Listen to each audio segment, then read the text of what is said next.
story you are about to hear is true. Only the names have been changed to protect the innocent. Fatima Cigarettes, best of all long cigarettes, brings you Dragnet.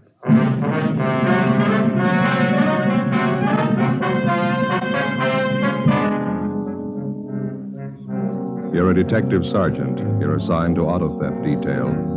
A well-organized ring of car thieves begins operations in your city. It's one of the most puzzling cases you've ever encountered.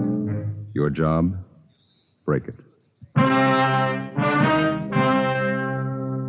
You'll be amazed when you compare Fatima with other long cigarettes. You'll find they now cost the same. But in Fatima, the difference is quality. You see, Fatima is the quality king-size cigarette because it contains the finest domestic and Turkish tobaccos superbly blended.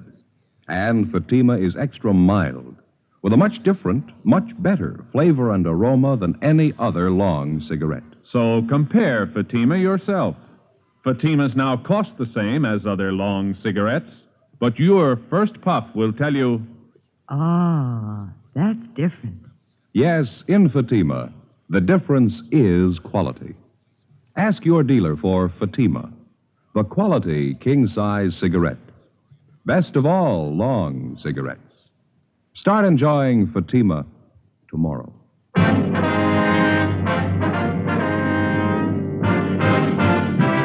Dragnet, the documented drama of an actual crime. For the next 30 minutes, in cooperation with the Los Angeles Police Department, you will travel step by step on the side of the law through an actual case transcribed from official police files. From beginning to end, from crime to punishment, Dragnet is the story of your police force in action. It was Monday, May 11th. It was fair in Los Angeles. We were working the day watch out of auto theft detail. My partner's Ben Romero. The boss is Captain Stilson. My name's Friday. It was 8:35 a.m. when I got to room 40, Auto Theft Division. Captain's office. Morning, Friday. Morning. Hi, Joe. Ben? Want to sit down? Thank you. I was just telling Romero here. I'm briefing all the men in the bureau on this thing. That's the reason I called you two in. Yeah? I got some figures here I want to go over with you. All right. As you know, the percentage of all auto theft recoveries is 96 to 98% on the average. That's normally. Yeah? In checking the monthly averages the past 4 months, that percentage has dropped to the low 80s. Quite a drop. Corner Pocket thinks so, too. They want some action on it. Well, we've been working on it. Absolutely no pattern to the thefts. Time, location, the method. Makes it impossible to stake out on it. Yeah, those are some of the reasons our percentage is taking such a dive. I know the problems. We all do, but we got to break this thing soon. Well, it figures we're dealing with a well-organized bunch. They know what they're doing. In cross-checking all the reports, it seems to boil down to this in general. It appears that all the outstanding thefts are GM cars. Cads, Pontiacs, Chevys, Oldsmobiles. All late models, all seem to be in good condition, low-mileage cars. Well, in addition to the regular broadcasts and teletypes, we got out a special bulletin on this, didn't we? That's right. All the thefts were listed, license, make, model, and color. Been sent to all major cities and border patrol stations. Nothing so far. I was checking through the salvage reports. Salvage buy. Do you have the last 2 months' escape from March and April? Yeah, right here. I noticed the same thing. That outfit down on San Pedro Street. Yeah. Let me see. Oh, yeah. This is a composite on the reports for the past 2 months. That's right. This one here. Herman Salvage, 2716 West San Pedro. They seem to deal a little heavy on General Motors cars, don't they? Yeah, they do. I've been watching the buys on this place for the past few weeks now. Wanted to make sure it wasn't coincidence. Well, looks like a good place to run down anyway. You two want to check it out? All right, fine. 2716 West San Pedro. That's it. Outfit appears to be okay. Never been out of line. Seems funny they should deal with the top avian GM cars, doesn't it? Right when our recovery percentage takes a dive, yeah. Do you have the last salvage report there, Captain? Yeah. The last one? Here you are. Thank you. Yeah. Here's one for Herman's, 1949 Cadillac. And a little further down, Herman's again, 47 Olds. Yeah. There's 5 GM buys on the list. Herman got 4 out of 5 of them. Let's find out why.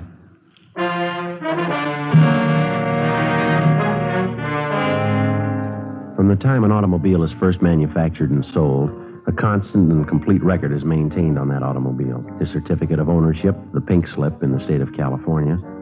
His certificate of registration, the white slip. These 2 slips of paper contain the information necessary for the positive identification of your car. fact that every motorist knows. Now, there are many agencies that work for the protection and security of your automobile. One of these is the National Auto Theft Bureau, a kind of nationwide clearinghouse. Acting upon information supplied by the various insurance companies and other allied agencies, this bureau forwards all facts and figures concerning the disposition of motor vehicles on a nationwide basis. Reports are made available to all law enforcement agencies. One of the pieces of information put out by the National Auto Theft Bureau is the salvage report, listing all sales and purchases of automobiles that, for one reason or another, may have been relegated to the junkyard or to the salvage company, a fact that many motorists may not know. 9:14 a.m., Ben and I checked through the police commission and found that the owner of Herman Salvage was a Herman Lester. He had been in business at the same location for 6 years and appeared to be a reputable businessman. We drove down to 2716 West San Pedro to check it out. It was an average-looking garage with a connecting salvage yard filled with several hundred smashed-up cars of all makes and models. It was 9:32 a.m. when we walked into the garage. There's a fellow there in a white shirt. Yeah, I see him. Can I help you, gentlemen? Yes, sir. Police officers. Auto theft detail? Oh, yes. I don't believe I know you fellas. My name's Lester. This is Sergeant Friday. My name's Romero. How you do? How are you? Are you the owner here? Yeah, that's right. Hey, whatever happened to Mac and Donovan? Used to drop in once, twice a month. I haven't seen them for 2-3 weeks now. Well, they're a little busy on a special assignment. Oh, I see. All right, if we look around here? Oh, you bet. Make yourselves right at home. Anything special? No, just looking. Okay. Notice you've been pretty busy, huh? Yeah, had a pretty good month. Salvage racket's going to get sour again, looks like, with the Korean War and all the cutbacks. Doesn't seem to have hit you so far. Well, no, not so far. Looks like it may tighten up any time. I noticed from our salvage report you've been doing a big business in GM merchandise. Yeah, we have. You know, they're starting to build tanks back there now. We wanted to make sure we wouldn't run short on parts. You get a lot of call for GM parts, do you? Oh, yeah, we sure do. Everybody in town knows if they need something for a Caddy or a Buick or any of those cars, this is the place to come. We kind of built up a reputation specializing in GM used parts. I see. Mind if we check your last few buys? Fine. You have a 49 Cadillac, 47 Olds, Pontiac 48, 1949 Chevrolet. Wonder if we might see those. Yes, sir. Right out in the yard. Back this way. All four of them are really bent up. Bad shape. Just breaks your heart to see beautiful merchandise like that all smashed up. I don't know what people are thinking of the way they drive. Yeah. And you take a new Caddy, one of those new convertibles, really beautiful merchandise. Somebody takes one out, rolls it, we pick it up and tow it down here. Beautiful car like that all rolled up in a ball. Georgia Street Receiving Hospital probably picked up the rear. Yeah, it was really a shame. Well, here we go. There's a Caddy. Oh, yeah. Let's see. The Olds and the Pontiac are in that row there. You see them? Yeah. And that Chevrolet, wasn't it? Yes, sir. 1949. Yeah. Oh, yeah. There she is over there. Third car down. Maroon. See it? Maroon one, yeah. Down there. Yeah. Looks like a graveyard, doesn't it? Sure does. What do you do with all these cars? Strip them down for parts? Well, at least the four you're checking now, yeah. They're all total wrecks. Nothing much can be done with them except for parts. How about that Cadillac down there, the sedan? Huh? That one over there. Can't you fix that one up? That doesn't look beyond repair from here. Oh, step around the other side here. You can't see from where you're standing. Here. Yeah, the right side's all stove in. By the time you figure replacing those side panels and fenders, trim, we couldn't come out on it. Yeah, I see now. Well, I don't know too much about it, but it looked good from over there. Yeah, that's what we get all the time. People want us to pay top prices for stuff we can't get our money out of. If we could repair them, fix them up, and resell them as a complete automobile, there'd be a lot of money in this business. You do that with some of them, don't you? Well, very few of them, I'll tell you. That's what we look for, but we don't always get lucky. I see. Say, how'd you boys like to see some really beautiful merchandise? What's that? Well, come on back in the shop. All right. Kind of a hobby of mine. Here's what keeps us busy. Plates and pink slips on their way up to Sacramento for cancellation. Yeah, over this way. Here we are. Take a look at this baby. Yeah. Hot rod, huh? No, not exactly. We don't go in for that kid stuff racing around town. Well, sure looks like one. Yeah, but it's a little better than most of the kids can throw together. What'll it do? We clocked her up at Muroc at 112 last weekend. You know, they've been coming in here from all over town to see this car? That's so. Yeah. You ever get up to Muroc Dry Lake? No, I never do, but that's the place for it. Running around town on those things can cause a lot of accidents. Those drag races the kids have? Yeah. We don't go in for that stuff. This is strictly scientific as far as I'm concerned. I like to build them up, see what we can make them do. Cost a lot of money, don't they? Got $5,400 in this one right now. I'm putting more into it. Mallory ignition, milled heads, twin Wakefields. Here, let me start it up for you. Okay. 120 horses under there.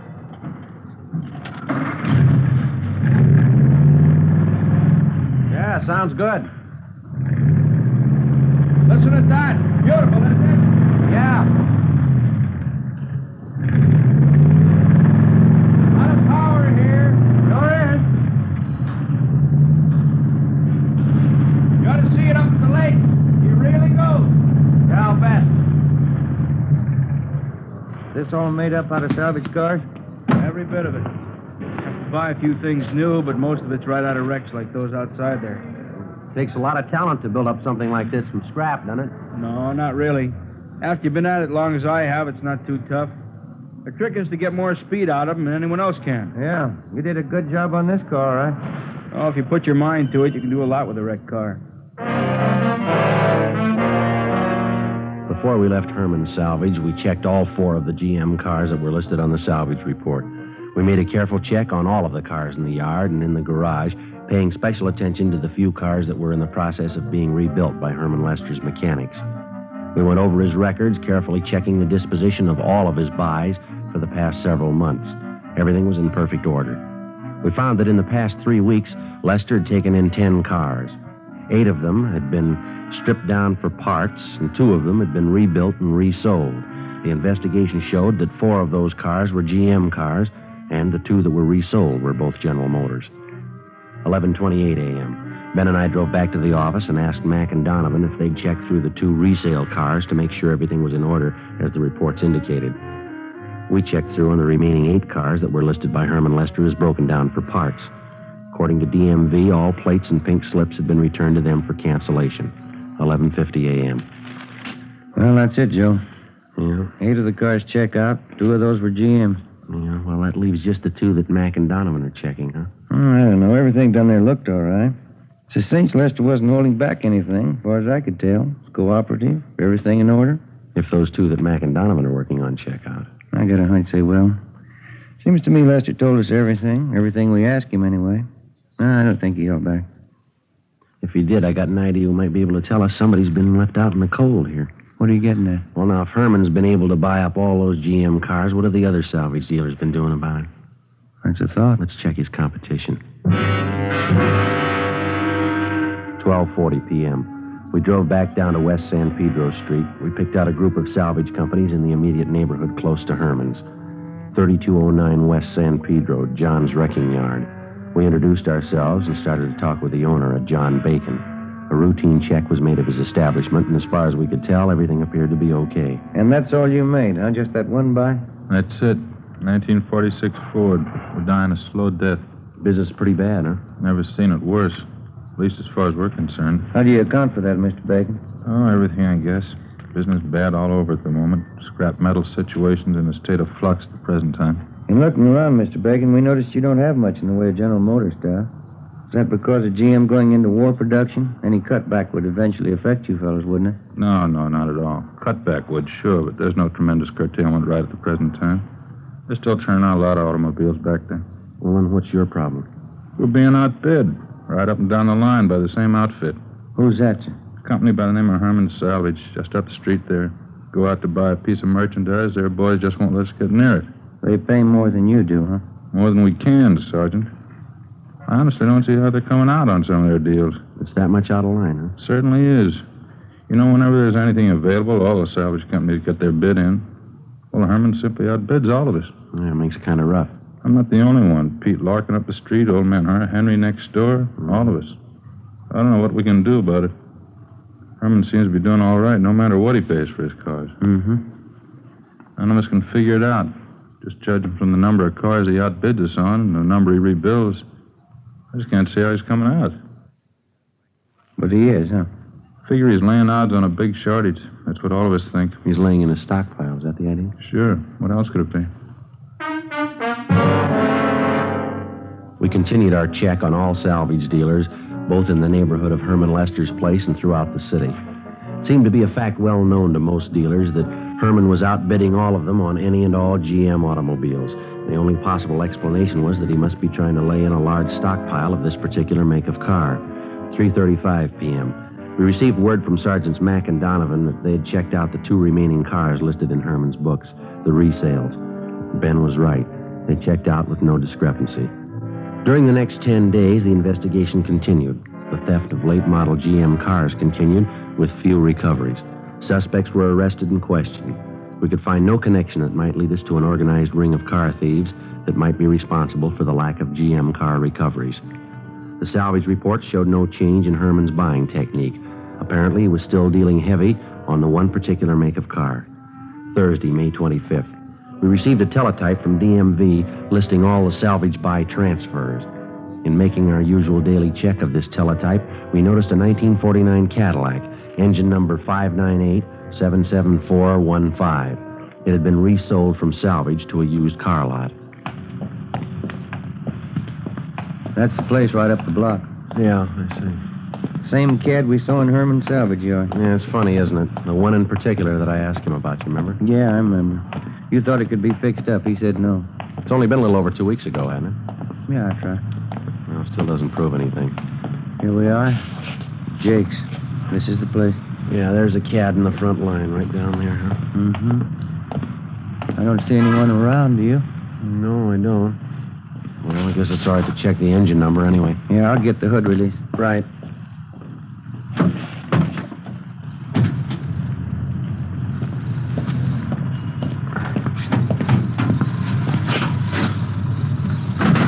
Yeah, there we go. Yeah, the engine's had a good steam cleaning. Let's see. 598-77415. That's it. Herman sure did a nice job on it, didn't he? Yeah. Almost looks too good, doesn't it? Yeah, just a minute. Yeah. Body serial doesn't match. Doesn't correspond with the engine model. It's a 49 body. Could be a late 49, but it's a definite switch, isn't it? It sure is. That's funny. Yeah. Look at this right side here. This was the bad side, wasn't it? Yeah, that's right. Does it look like it's been rolled out to you? No, there's no feathering, no orange peel. Either that's the best repaint job I've ever seen, or it's never been in an accident. Yeah. I'll take a look underneath. Huh? Yeah, all right. Okay. Want to move your feet there? Yeah, all right. Anything? No, nothing. There's not a seam or a joint under there. No welding marks of any kind. This car's never been in a smash-up. The engine number checks, the body doesn't. And this is the one Herman couldn't fix up. Yeah, that's what he said. Maybe he changed his mind. Or he lied.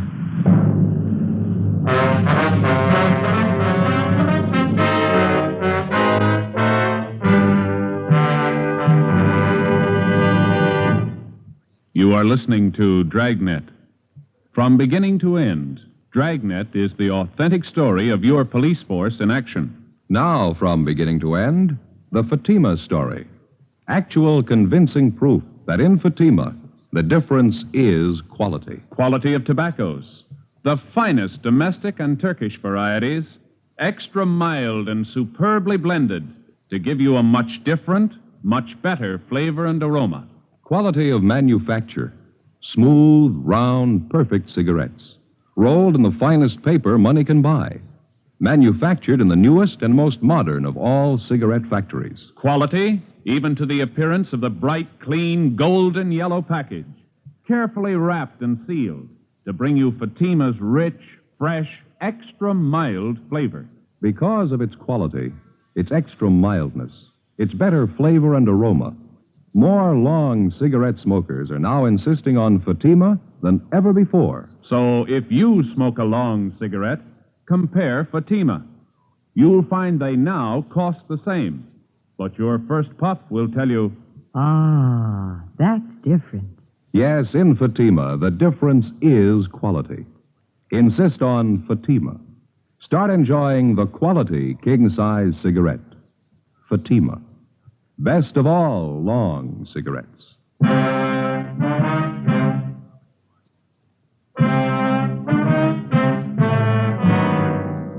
1949 Cadillac, engine number 598-77415.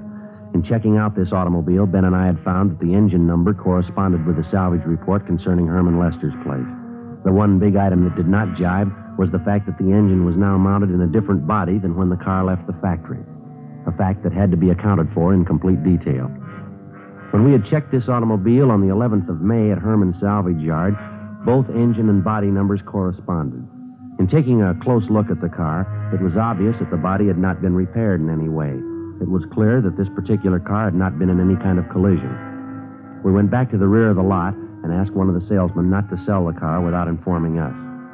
When we got back to the office, we started rechecking all of the auto theft reports. We found 5 stolen Cadillacs, but all the body styles and models were different, with the exception of one, a 1949 Cadillac sedan, reported stolen on May 14th. It was registered in the name of William Brownell. We checked his home and found that he was at work. He was a superintendent for the North American van lines. We drove over and picked him up and took him to Jake Hughes' car lot on Vermont Avenue. This is the car, Mr. Brownell. Mm-hmm. Well, it's just like mine, but I don't think it's the one. Are you sure? For one thing, it's a different color. My car was maroon. You want to step over here, Mr. Brownell? Sure. Now, if you'll look very closely here on the door edging and on the jamb, right here, see? This is the one place sometimes they miss with a spray gun if they're going to repaint. Oh, yeah, there's a faint trace of red under the blue paint there. Looks like it could be maroon, doesn't it? Yeah, does it there? This car's been repainted. It was maroon. Well, mine didn't have these kind of seat covers. Let's see. Same kind of upholstery I had, though, underneath here. I don't know. Mr. Brownell, there must be something other than the color and the upholstery that you'd know your own car by. Never gave it much thought. Well, there's usually some little identifying mark of some kind. I know that on my car, the lens on the right headlight got broken, and I had to replace it with one that didn't match. Something like that, sir? Let me see. Could I look inside there a minute? Sure. Right here under the speedometer, there was a thumbprint pressed in at the factory. It's pretty deep. No, it's not there now. And don't forget that the car's been repainted. It might have been covered up. No, this was clear down to the metal. Apparently, when they were installing the instruments at the factory, the panel wasn't dry yet. Not there now, and they couldn't have covered it up unless they made a special point of it. Well, sometimes that's done. Car thieves are kind of clever. I'm sorry, gentlemen. I don't think this is my car. Don't think I don't wish it was, but it's not. Can you think of just one other thing, maybe? Just one mark of identification is all we need. No. Even these tires aren't mine. I had white sidewalls.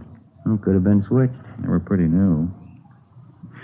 Wait a minute. I think I remember something. No, there's no rip up there. What's that, sir? I just thought of something. The boys down at the office gave me a St. Christopher medal. You know, the large metal kind you're supposed to bolt to your dashboard? Yes, sir. I didn't want to put it on, so I carried it around with me in the car. There was a rip up there in the inner lining of the top, but you see there's no rip in this. Let me see. How about it, Ben? Yeah. Yeah, I can feel it. Does it feel like a metal? Let me get my pocket knife on it. Okay. What do you think? They replaced the cloth up there? I don't know. Yeah, here it is. Is this it, Mr. Brownell? That's it. Look, on the back there, my name's engraved on it, see? Yes, sir. Well, I sure didn't think this was my car. I never would have known it. That's what the guys figured who stole it. The 1949 Cadillac was taken to the police garage, and a complete and thorough check was made. The car, with the exception of the engine, was positively identified as the property of William Brownell. This definitely implicated Herman Lester and showed his salvage operations to be illegitimate. He had obviously been buying one particular make of salvage automobile, outbidding all his competitors to do so. When he would buy a piece of wrecked equipment, an exact duplicate would be stolen to match it. He would then dispose of the engine from the stolen vehicle and replace it with a salvage engine. With this system of operation, Herman Salvage had been enjoying a lucrative business, which accounted for a great percentage of the stolen cars that we hadn't been able to recover. 7:25 p.m., May 25th. We drove out to pick up Herman Lester. His home address was listed as 8625 Wonderland Drive. It was up in the Laurel Canyon district, a heavily wooded section of Los Angeles. Pretty nice place up in there. Yeah, but you can see of it through the trees. Well, let's go.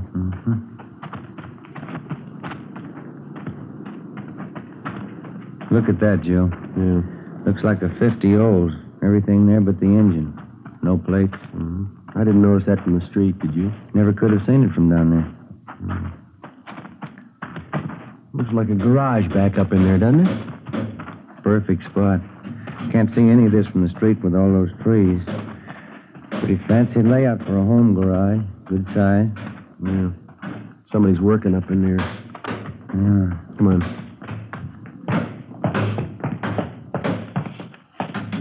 Hi there. Brings you fellas right up here. Want to have a little talk with you?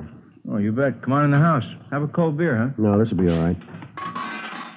Joe, you got a hot sheet? Yeah, right here. Kind of caught me by surprise here, working out in the garage. Yeah, that figures, Lester. These plates are from a stolen car. You sure? That's right. You remember a 49 Cadillac we looked at down at your place a couple of weeks ago? Oh, not sure. 49 Cad? That's right. Whatever became of that car? Oh, now I remember. Yeah, I sold that car to Jake's over in Vermont. Thought you told us you couldn't fix it up. I don't remember. You sure you don't mean some other car now? No, it's the same one. You know the one we mean. How about it? How about what?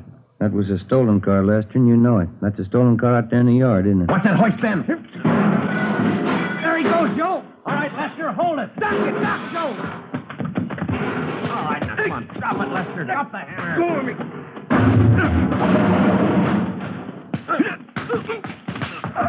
All right. I'll get the cuffs, Joe. Come on, get up on your feet. All right, come on. On your feet. Stand still. Rough one, huh? Yeah. Come on, Lester. Let's go. How'd you find out? Who tipped you off? St. Christopher.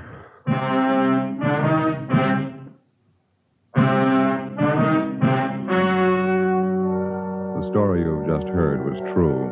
Only the names were changed to protect the innocent. On August 15th, trial was held in Superior Court, Department 82, City and County of Los Angeles, State of California. In a moment, the results of that trial. And now, here is our star, Jack Webb. Thank you. Friends, one of the first things a detective learns is that you can't rely on snap judgments or first appearances. You get all the evidence first, and then you arrive at a decision. And that's just as true when it comes to choosing a king-size cigarette. Place a Fatima alongside any other king-size cigarette. Now, side by side, they'll look identical. When you smoke them, you'll find a world of difference. You'll find, as I have, in Fatima, the difference is quality. Quality that gives you extra mildness, a much better flavor and aroma. If you haven't smoked Fatimas yet, buy a pack tomorrow and see if you don't agree.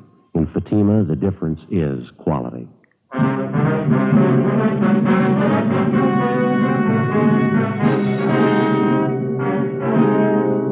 Herman W. Lester was tried and convicted on 3 counts of grand theft auto and 2 counts of grand theft money, all sentences to run consecutively. Grand theft auto is punishable by imprisonment for a term of 1 to 5 years, grand theft money by a term of 1 to 10 years. The suspect was also filed on by federal authorities for violation of the Dyer Act. You have just heard Dragnet, a series of authentic cases from official files. Technical advice comes from the Office of Chief of Police W.H. Parker, Los Angeles Police Department. Fatima Cigarettes, best of all long cigarettes, has brought you Dragnet, portions transcribed from Los Angeles. Stay tuned for Counter Spy, next over many NBC stations.